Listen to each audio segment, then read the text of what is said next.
Après sa nomination à la tête du Conseil économique et social, le président Marcel Zadikessi s'est rendu à Soubré, sa terre natale.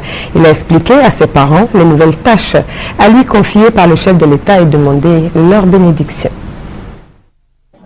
Le corps préfectoral de Soubré, les élus locaux, les chefs des opérations des FRC et les composantes des populations de ce département, suivant au pas le président du Conseil économique et social.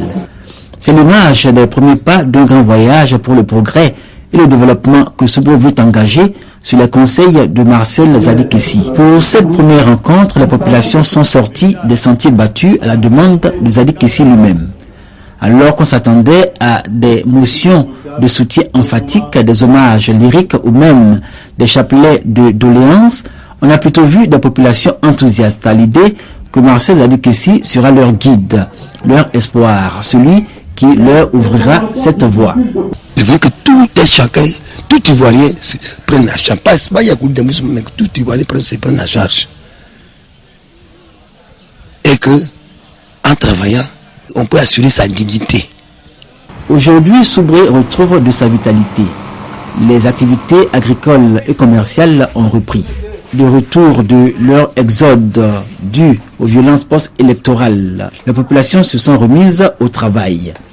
Et sur cette question du travail, Marcel Zadikessi a démontré tous les bienfaits et les bénéfices que l'on peut tirer de cette valeur. C'est par le travail, a-t-il martelé, que nos régions peuvent se développer. L'exemple qu'il a rappelé à l'envi, c'est celui de Yakoli Dabouo, son village natal, où l'on peut parler aujourd'hui du développement de proximité. Chaque village de Côte d'Ivoire pouvait faire ça, pour faire la même chose. C'est-à-dire sortir la population du sous-développement par des actes concrets. Équiper les villages, qu'il y ait moins de jeunes des villages qui aillent surcharger les habitants d'Abidjan. Ça, c'est une première préoccupation, je pense, à Côte d'Ivoire pour emprunter cette même voie.